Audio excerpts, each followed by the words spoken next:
Illustration number 4 भी है, illustration number 5 भी है, 6 भी है। तो 6 तो मैं आपको नेक्स्ट टू नेक्स्ट क्लास में कराऊंगा। 6 बच गई, 3, 4 और 5, 3 इलस्ट्रेशन आपकी बच गई है। तो एक इलस्ट्रेशन मैं आपको और कराता हूँ और उसके बाद हम इसको कंप्लीट करते हैं। अल्टीमेटली सारी चीज़ें हो गई, अब ज़्यादा कुछ समझाने का है नहीं। जब भी मैं कोई भी चैप्टर कराऊँ तो उसका पहला जो वीडियो है, चैप्टर का पहला वीडियो, उसको आराम से 2 बार देख लीजिएगा। नोट्स करना है, नोट्स बनाने हैं तो उसी में बना लीजिएगा, कोई दिक्कत नहीं है। एक बार आराम से सुन लिया, फिर नोट्स बना लिए पॉज करके, फिर एक बार और सुन लिया।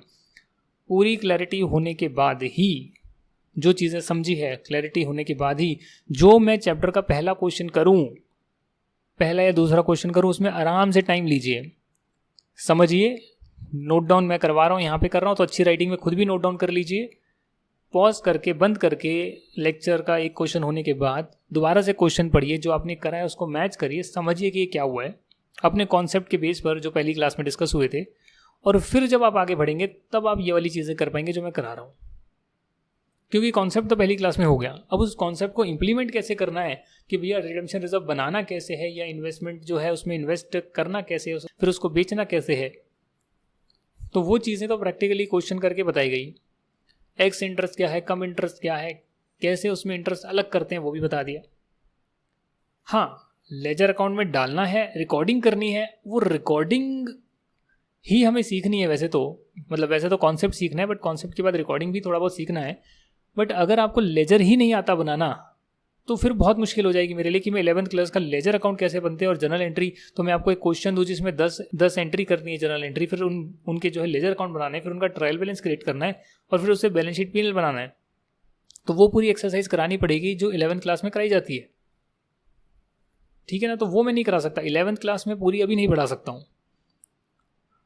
11th क्लास पढ़ाना मेरा काम ही नहीं है। हाँ, बेसिक बताना था, मैंने बता दिया।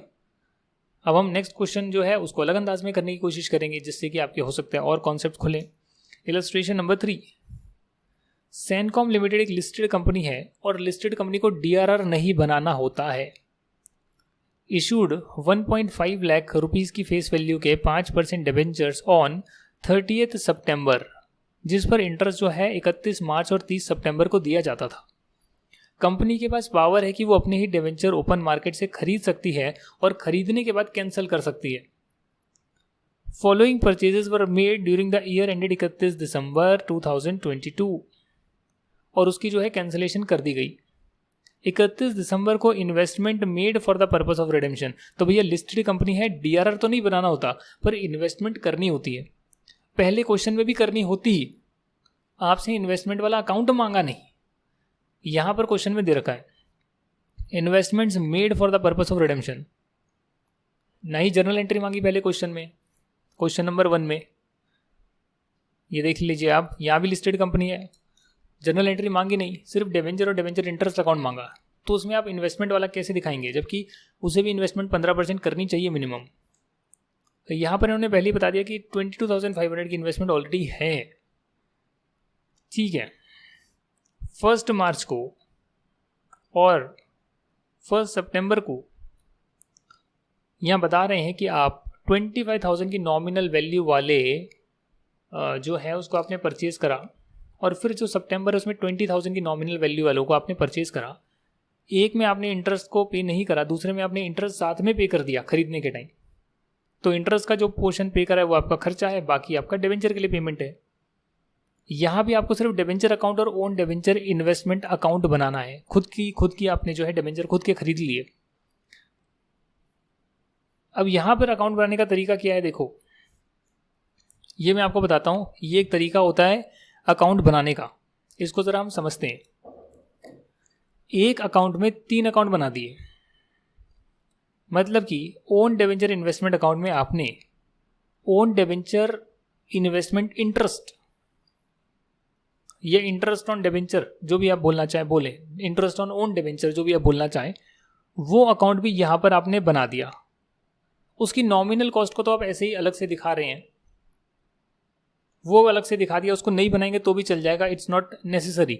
नॉमिनल कॉस्ट को यहाँ पर दिखाना नेसेसरी नहीं है, क्योंकि नॉमिनल कॉस्ट तो आपके डिवेंचर अकाउंट में आती है। तो ये वाला कॉलम नहीं दिखाएंगे तो चल जाएगा। ये आपका ओरिजिनल अमाउंट है और इंटरेस्ट का अलग अकाउंट बनाएंगे तो भी चल जाएगा, इस अकाउंट के साथ में बनाएंगे तो भी चल जाएगा, कोई दिक्कत नहीं है। हम एक काम करते हैं, हम इंटरेस्ट अकाउंट अलग बनाकर करते हैं, हम अलग तरीके से क्वेश्चन को करने की कोशिश करते हैं। यहाँ पर जैसे करें उसको छोड़िए। तो मैं 3 अकाउंट बनाता हूँ। सबसे पहले मेरा ओन डिबेंचर अकाउंट, मतलब खुद की डिबेंचर में खरीद रहा हूँ। दूसरा इंटरेस्ट ऑन डिबेंचर, अगर मैं नॉर्मली जो इंटरेस्ट देना है वो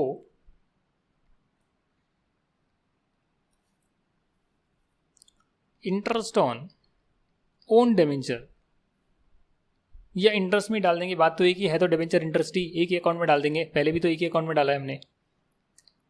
और आखिरी कौन सा है आपका 5% डिबेंचर अकाउंट, ये अकाउंट बनाने हैं। इस अकाउंट को बनाएंगे तो इसका ब्रॉड फॉरवर्ड जो है, ब्रॉड डाउन बैलेंस जो है, बैलेंस ब्रॉड डाउन लिख लीजिएगा 1.5 लाख रुपए। वैसे आपको ऐसे लिखना चाहिए, ये ऐसे लिखना चाहिए 1.5 लाख। हाँ, अगर आप अभी भी सोच रहे हैं यार ये 1.5 लाख ऐसे लिख दिया और मैं कह रहा हूँ कि 1.5 लाख ऐसे लिखना है, और आप सोच रहे हैं यार ये 1.5 लाख पूरा क्यों नहीं लिख रहे, 1.5 लाख ऐसे क्यों लिख रहे हैं, तो अगर आप इसी दुविधा में हैं तो इसका मतलब ये आप मेच्योर माइंड में नहीं पहुँचे हैं। जो एक मेच्योरिटी की स्टेज होती है एक स्टूडेंट की, जो ग्रेजुएशन में टॉप कॉलेजेस में भी या नॉर्मल कॉलेजेस में भी जो है चीज़ें पढ़ाई जाती है, उसमें मेच्योरिटी होती है कि जिसमें टीचर जो है आपको बोल रहा है ये 1.5 लाख को इसको पूरा ऐसे लिख लीजिएगा, तो स्टूडेंट अपने आप लिखते हैं। समझ रहे हैं आप, उसे अपने आप लिखते हैं। ये नहीं कि बस अपना दिमाग नहीं लगाना। बाकी जो कॉलेजेस होते हैं टॉप कॉलेजेस में जो है टीचर जो है वो तो बहुत कम काम कराते हैं।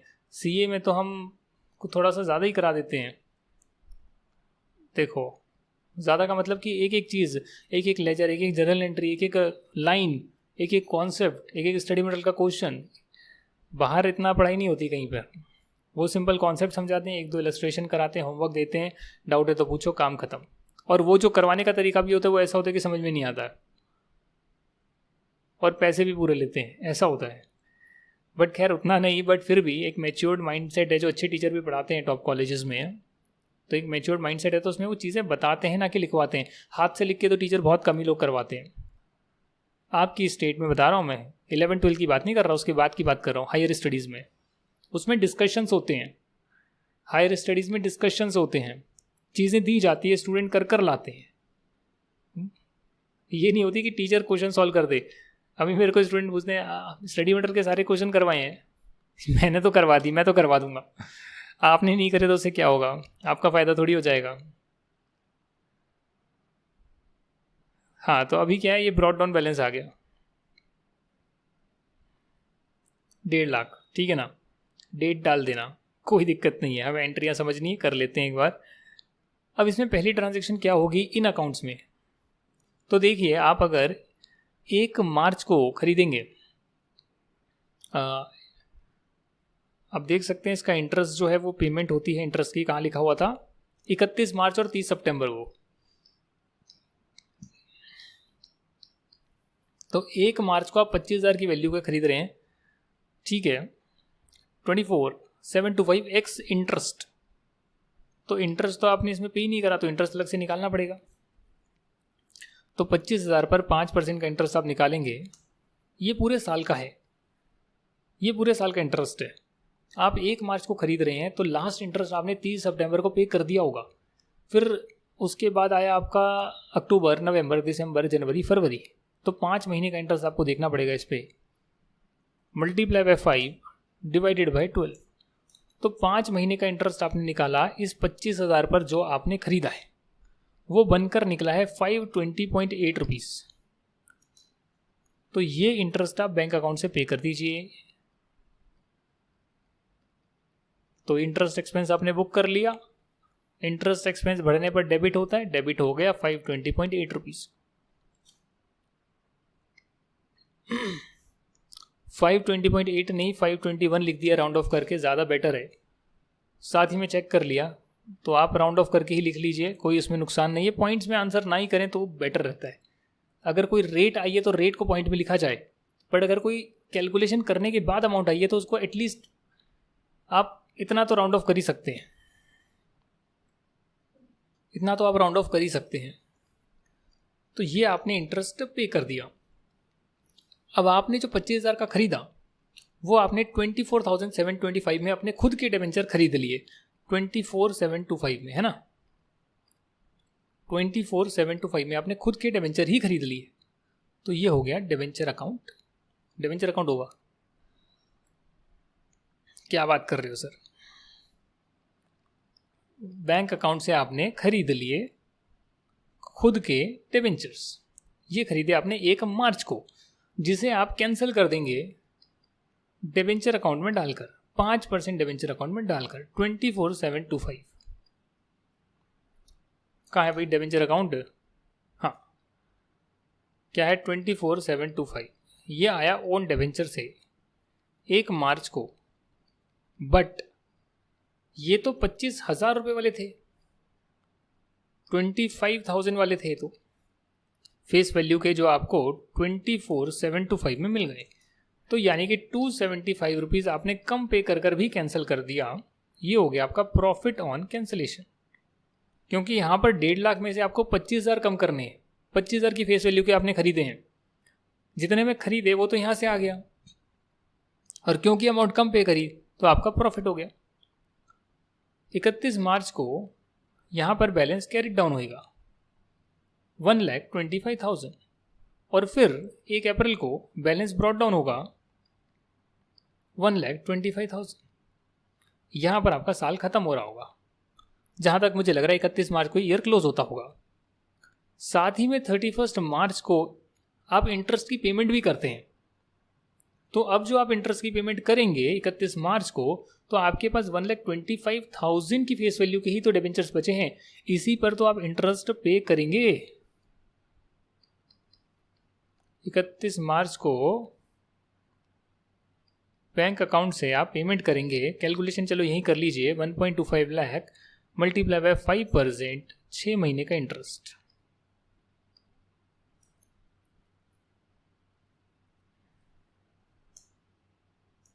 Multiply by 6 divide by 12, 3,125। ये इंटरेस्ट आपने पे कर दिया, और ये टोटल इंटरेस्ट 3,125 प्लस 521 यानी कि 3,646 ये P&L में चले जाएगा। तो इस साल का तो ये अकाउंट बन गया। अब नेक्स्ट ईयर का बनेगा, ठीक है ना भाई। ओन डिबेंचर अकाउंट भी ख़त्म हो गया है, जो आया था वो सारा का सारा डिबेंचर अकाउंट में चले गया। अब 1 सितंबर को फिर आप कुछ ऐसा काम करते हैं जिसमें 20,000 की नॉमिनल वैल्यू वाले जो है आप परचेज करते हैं 2,125 रुपीज़ में, जिसमें इंटरेस्ट का पोर्शन इंक्लूडेड है। तो इसमें इंटरेस्ट का पोर्शन कितना है वो आपको देखना पड़ेगा, नहीं क्या? 20,000 मल्टीप्लाई बाय 5%, अरे ज़्यादा हो गया, 0.05, 1,000 रुपये तो बना पूरे साल का। 31 मार्च को इंटरेस्ट पे हो चुका है। उसके बाद अप्रैल, मई, जून, जुलाई, अगस्त, 5 महीने, 1 सितंबर को तो आप ये ख़रीद रहे हैं, तो 5 महीने का इंटरेस्ट तो आप देंगे ना, जिससे भी आप ख़रीद रहे हैं, और वो आपने दिया भी है जो इस प्राइस के अंदर ही इंक्लूड है।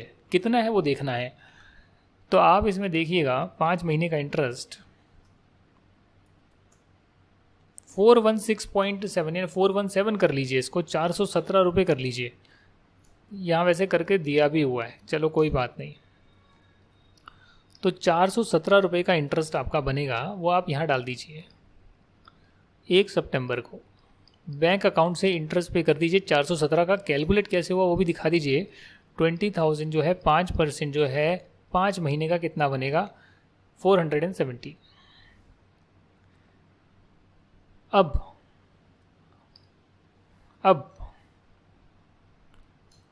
ये कम इंटरेस्ट था क्या? अच्छा ठीक है, कम इंटरेस्ट होगा तो 20,125 में आप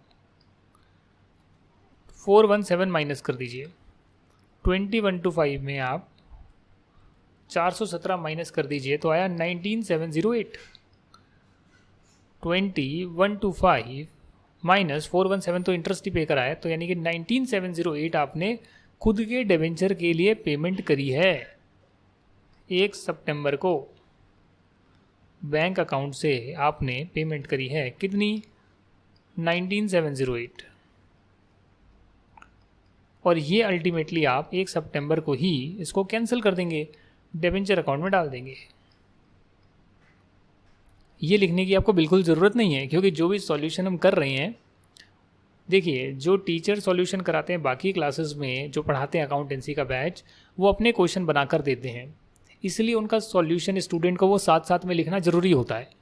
हम तो सारा स्टडी मटेरियल ही कर रहे हैं, जिसका सॉल्यूशन स्टडी मटेरियल में ही है, हम एक अलग अंदाज में टेस्ट कर रहे हैं, वो आप नहीं लिखेंगे तो भी चलेगा, सिर्फ समझ लेंगे तो भी चलेगा, फिर स्टडी मटेरियल का ही सॉल्यूशन दोबारा देख सकते हैं, क्योंकि ऑलरेडी आपके पास सॉल्यूशन किया हुआ है, और अपनी कॉपी में फिर आप खुद लिख सकते हैं, राइट। तो इसीलिए हमारी राइटिंग, मेरी राइटिंग मैटर क्यों नहीं करती, क्योंकि मैं जो भी आपको लिखवाता हूँ वो सिर्फ समझाने के लिए लिखवा रहा हूँ, जिसको आपको लिखने की ज़रूरत नहीं है, वो अलग से आपको या तो हैंडआउट्स में मिलता है, या मटेरियल में मिलता है, या स्टडी मटेरियल में उसका सॉल्यूशन आपको मिलता है।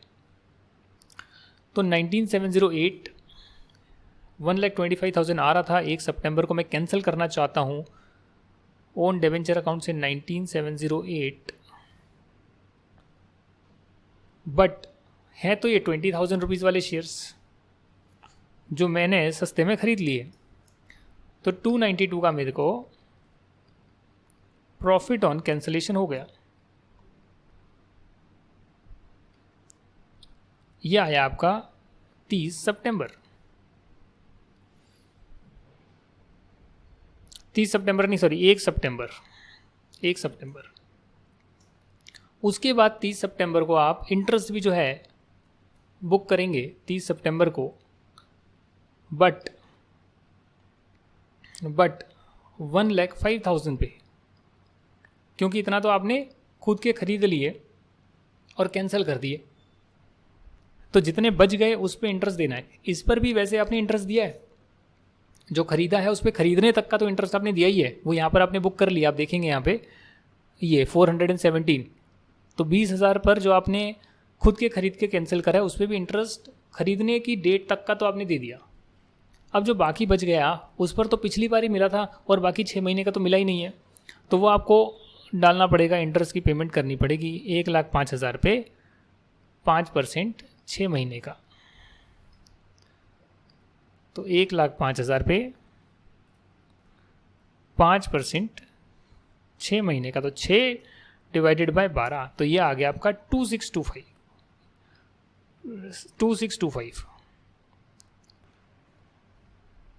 तो इसी के साथ जो है आपका ये एक तरह से कंप्लीट हो गया। फिर आप चाहें तो फिर 31 मार्च फिर से इंटरेस्ट आप लगा सकते हैं और अपना क्लोज कर सकते हैं, करना चाहें तो। आप यहाँ देख सकते हैं डिबेंचर अकाउंट बना है 1.5 लाख, और हमारा आप आंसर से मैच कर सकते हैं 1.5 लाख। ये आ गया 24,725, 275 का प्रॉफिट था, फिर आया 19,708, 292 का प्रॉफिट था, एंड में आपका बैलेंस कैरी डाउन बच गया।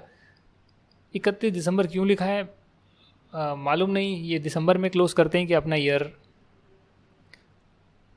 30 सितंबर और 31 मार्च को करते हैं, तो मार्च तक का भी अकाउंट बनाया जा सकता था। इन्होंने 31 दिसंबर को ही कैरी डाउन कर रहे हैं, कैरी डाउन 1,05,000, तो कर लीजिए, इतना ही बैलेंस बचा हुआ है। ये जो इन्होंने ओन डिबेंचर अकाउंट बनाया, इसमें इन्होंने ओन डिबेंचर अकाउंट के साथ इंटरेस्ट भी बना दिया। अच्छा, तो यहाँ पर इन्होंने ओन डिबेंचर का ही सिर्फ इंटरेस्ट दिखाया है, और मैंने तो आपको इंटरेस्ट अकाउंट में बाकी भी इंटरेस्ट दिखा दिया, जो बाकी का बनता है वो भी दिखा दिया। समझ रहे हैं आप, जो बाकी इन्वेस्टमेंट पर, बाकी जो डिबेंचर्स पर इंटरेस्ट बनता है वो भी मैंने दिखा दिया। तो पहले ये खरीदते हैं 24,725 में खरीदते हैं, तो भाई देखिए हमारा ओन डिबेंचर अकाउंट बना है 24,725 में खरीदते हैं, वही यहाँ पर ट्रांसफ़र कर देते हैं, हमने वही ट्रांसफ़र कर दिया। फिर ये 19,708 में खरीदते हैं और फिर उसको ट्रांसफ़र करते हैं, ये भी हमने कर दिया, कोई दिक्कत नहीं है।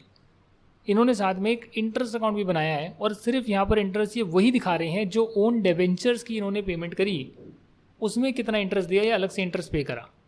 हमने इस इंटरेस्ट को अलग से इंटरेस्ट अकाउंट में दिखाया है, और साथ में जो बाकी डिबेंचर जो बच गए हैं उस पर भी जो इंटरेस्ट बनता है वो भी खर्चा हमने बुक कर कर उसका अकाउंट भी दिखा दिया।